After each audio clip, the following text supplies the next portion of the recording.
বিচ্ছিন্নতাকে আল্লাহ পাক রব্বুল আলামিন হারাম করেছেন। ইখতিলাফ আর ইফতিরাক, এইখানে আল্লাহ যেটা নিষেধ করেছেন, ওয়ালা তাফাররাকু, তোমরা বিচ্ছিন্নতা সৃষ্টি করে না। তাফাররাকু ফিরকা থেকে, দলে দলে বিভক্ত হয়ে যেও না।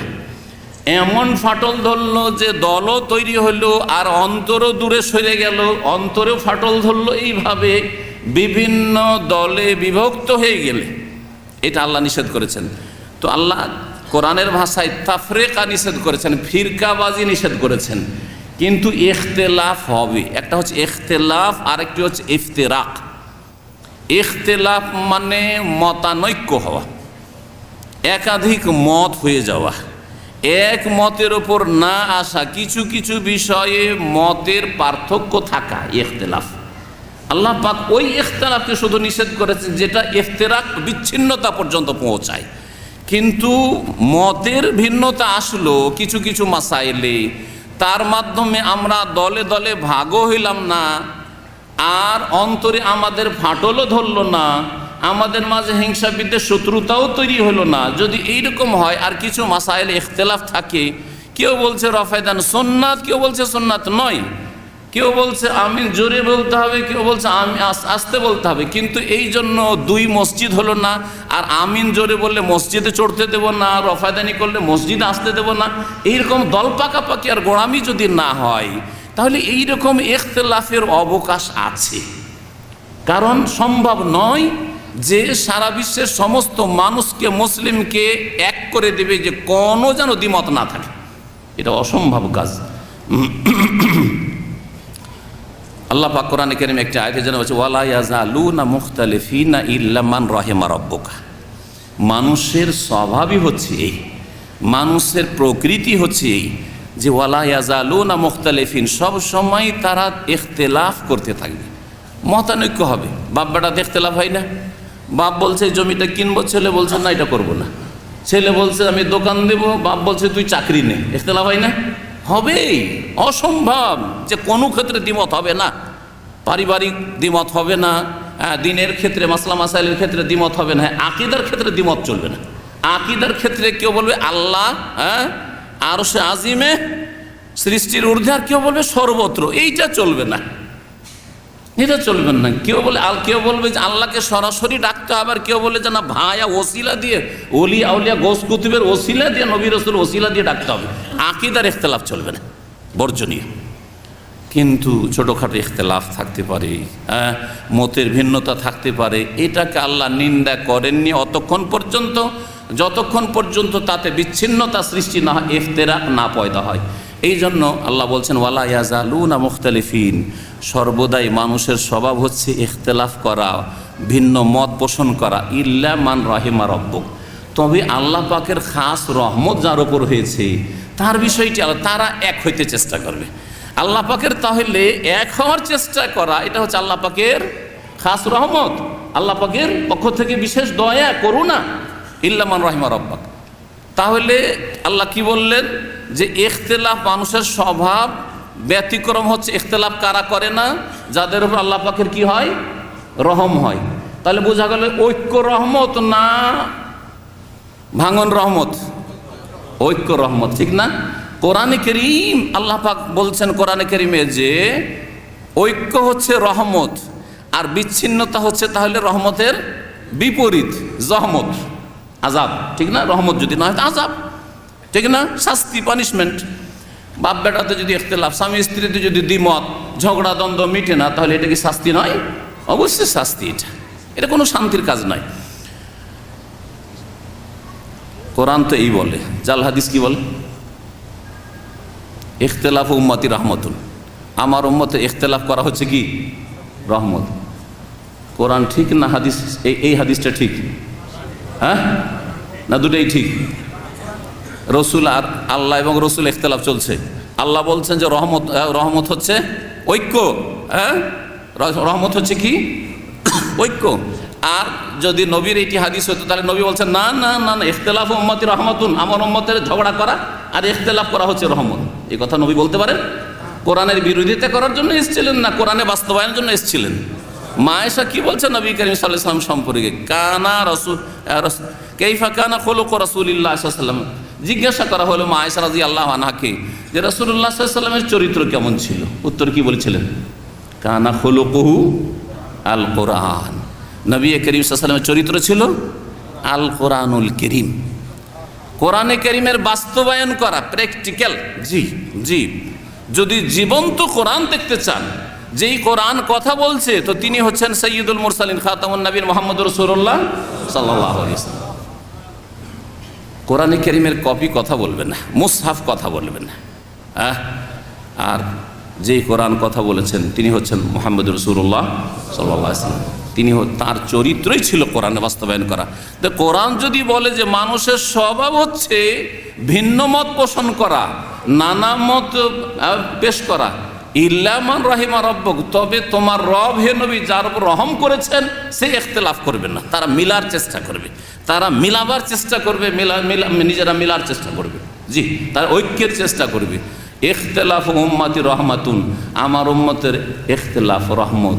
এই জন্য এই হাদিসটি সহি নয়, জাল, মিথ্যা কথা, জাল মিথ্যা কথা। হাদিসের নামে গড়েছে, সেই জন্য জাল হাদিসকে হাদিস বলা হয়, কিন্তু রাসূলুল্লাহর কথাও না, রাসূলুল্লাহ সাল্লাল্লাহু আলাইহি ওয়াসাল্লামের আমলও না, সুতরাং সেটি হাদিসই নয়। আসলে সত্যিকার অর্থে জাল কথা কখনো হাদিস নাই।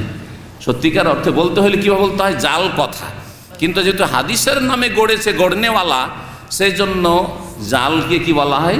হাদিসের নামে যদি গড়া হয় তো এটিকে বলা হয় জাল হাদিস, হাদিস মওযু, আসলে হাদিস নয়। তো ভালো করে বুঝতে পারলেন যে এই জাল হাদিস পেশ করে মুসলিমদের মধ্যে ভাঙন রাখতে চায়, যে কমপক্ষে 4 ভাগে ভাগ হয়ে থাকে, আর 4 রকমের মসজিদ, 4 রকমের মুসাল্লা তৈরি করো, আর কেউ কারোর সাথে কাছে আসিও না, দূরে দূরে থাকো। যে এই যে শিক্ষা দেওয়া হয়েছে, এটাই জাল হাদিসের ভিত্তিতে, কোরআনের ভিত্তিতে নয়, হাবলুল্লাহর ভিত্তিতে নয়। হাবলুল্লাহ হচ্ছে কোরআনে কারীম এবং রাসূলুল্লাহ সাল্লাল্লাহু আলাইহি ওয়াসাল্লামের সহিহ হাদিস, মকবুল হাদিস। বিচ্ছিন্নতা আল্লাহ পাক হারাম করেছেন। ওয়ালা তাকুনু কাল্লাযিনা তাফাররাকু ওয়াখতালাফু মিন বাদি মা জাহাল বাইয়ানা, তাহলে এমন ইখতিলাফ বর্জনীয় যাতে ফিরকাবাজি চলে এসছে, দলে দলে ভাগ হয়েছে, ওদের মতো হয়ে যায় না, অর্থাৎ ইহুদি খ্রিস্টানদের মতো হয়ে যায় না। তাদের কাছে সুস্পষ্ট দলিল প্রমাণ আসার পরেও তারা দলে দলে বিভক্ত হয়েছে। তারা বিভক্ত হওয়ার চেষ্টা করিও না, জড়াবার চেষ্টা করবে। আল্লাহ পাক রব্বুল আলামিন তারপরে তার একটি খাস রহমতের কথা স্মরণ করিয়ে দিচ্ছেন এই আয়াতে, মদিনার লোকদেরকে, আনসার। মদিনার আনসারদের সম্পর্কে আপনারা জানেন যে তারা আওস গোত্রের, না হইলে খাজরাজ গোত্রের। এই দুটো গোত্র জাহিলিয়াতের যুগে মুশরিক গোত্র ছিল। নবী করিম সাল্লাল্লাহু আলাইহি সাল্লামের দাওয়াতে তারা সাড়া দিল, আর সাড়া দিয়ে তারা মক্কায় বায়াত করে আসলো, বায়াতে আকবায় উলা, বায়াতে আকবায় সানিয়া। তারপরে নবী সাল্লাল্লাহু আলাইহি সাল্লামকে আহ্বান করলো তারা যে আসেন ইয়া রাসূলুল্লাহ, আপনার জাতি, আপনার কওম, আপনার বংশ দ্বীন ইসলামের কথা বলতে সুযোগ দেয় না, আসেন মদিনায়, আপনি, আমরা আছি, আমাদের জান মাল সব কিছু আপনার জন্য কুরবানি, আপনার নিয়ে আসা দিনের জন্য কুরবানি। নবী করিম সাল্লাল্লাহু আলাইহি সাল্লাম আল্লাহর হুকুম যখন হলো হিজরত করে আসলেন। হিজরত করে আসার পরে একটা ঘটনা ঘটে, পানি নিয়ে একটু ঝগড়া হয়, আর ঝগড়া হওয়ার পরে মুহাজির আনসারীকে মেরে দেয়। তখন আনসারী ডাকে তার বংশকে, মুহাজির ডাকে নিজের বংশে, ইয়ালাল মুহাজিরিন ইয়ালাল আনসার। দুই দিক থেকে দলে দলে লোক চলে আসে, যেমন আমাদের দেশে গ্রাম্য মারামারিতে দুই দিক থেকে, দুই বংশ থেকে চলে এসে লাঠি নিয়ে আর অস্ত্র শস্ত্র দিয়ে মারামারি শুরু। এই রকমের উপক্রম, মারামারি লেগেই যাবে। অথচ নবী করিম সাল্লাল্লাহু আলাইহি ওয়াসাল্লাম আসার মাধ্যমে তাদের অন্তরে দ্বন্দ্ব ছিল, তাদের মাঝে ফাটল ছিল, শত্রুতা ছিল, পুরানো শত্রুতা, এত পুরাতন শত্রুতা ছিল যে বোয়াসের যুদ্ধ চলতো মদিনায় আওস এবং খাজরাজ, এই দুই বংশে। এই যুদ্ধ 1 বছর, 2 বছর, 10 বছর, 20 বছর না, 120 বছর পর্যন্ত চলেছে। এই যুদ্ধ চলেছে, শুরু হয়েছিল 120 বছর আগে, আর নবী সাল্লাল্লাহু আলাইহি ওয়াসাল্লাম যখন হিজরত করে আসলেন তখন 120 বছর হয়ে গেছে। এই যুদ্ধ শুরু হওয়ার বয়স 120 বছর হয়ে গেছে। এইরকম যুদ্ধ চলতেই ছিল, এবং জানতো আওসরা যে খাজরাজ আমাদের দুশমন, আর খাজরাজরা জানতো যে আওস আমাদের দুশমন, একে অপরকে দুশমন জানতো, শত্রু এরা, কখনো মিলতে পারি না এদের সাথে। নবী করিম সাল্লাল্লাহু আলাইহি ওয়াসাল্লাম আসার মাধ্যমে তারা যখন সকলে মুমিন মুসলিম হয়ে গেল, অন্তরে সন্তর এমনভাবে মিলে গেল যে একবারে ভুলেই গেল সব কথা, কি ছিল না ছিল ভুলেই গেল একেবারে। এইরকম চরিত্রের মুসলিম আমাদেরকে হইতে হবে, এইরকম আখলাকের মুসলিম হইতে হবে। যদি আপনাদের আদর্শ নবী করিম সাল্লাল্লাহু আলাইহি ওয়াসাল্লামের পরে মুহাজিরিন আনসার হয়, তাহলে যদি আপনাদের জন্য আদর্শ মানুষ রাসূলুল্লাহ সাল্লাল্লাহু আলাইহি ওয়াসাল্লামের পরে মুহাজিরিন এবং আনসার হয়, আওস এবং খাজরাজের মুসলিমরা হয়, তাহলে মনে রাখবেন যে অন্তরকে এত পরিষ্কার করে দিতে হবে যে অন্তরে কোনো রকমের দাগ পর্যন্ত, ফাটল তো দূরের কথা, কোনো রকমের দাগ যেন না থাকে, নিশানা পর্যন্ত না থাকে। যখন এই রকম একটু ঝগড়ার আর মারামারির উপক্রম হইল, আয়াত নাজিল হইল। আল্লাহ পাক বলছেন, ওয়াজকুরু নি'মাতাল্লাহি আলাইকুম, তোমরা ভুলে গেছো আল্লাহর সেই অনুগ্রহ নিয়ামতকে স্মরণ করো। ইজ কুনতুম আদাআন, যখন তোমরা পরস্পর শত্রু ছিলে, এক দল অপর দলের বড় শত্রু ছিলে। ফাআল্লাফা বাইনা কুলুবিকুম, অতঃপর আল্লাহ তোমাদের অন্তরকে মিলিয়ে দিলেন, জড়িয়ে দিলেন, ফাটলে জোড়া লাগিয়ে দিলেন। আল্লাহ পাক রব্বুল, কে করেছেন এই কাজটি? কে? আল্লাহ ছাড়া কেউ করতে পারে? আল্লাহ ছাড়া কেউ করতে পারে না। সূরা আনফালের একটি আয়াতে রয়েছে, জি, যদি সময় থাকে তো সেই আয়াতটিও পেশ করেও পড়ে, যে আল্লাহ ছাড়া অন্তরের মালিক কেউ না। এই জন্য হেদায়েতের মালিক একমাত্র আল্লাহ, অন্তর ফিরাবার মালিক আল্লাহ, বন্ধুত্ব স্থাপনের মালিক আল্লাহ, শত্রুতা আসে সব কিছুর মালিক আল্লাহ। আল্লাহ যদি না চান যে আপনার কারো সাথে অন্তর মিলবে, তাহলে কখনো মিলাতে পারবেন না।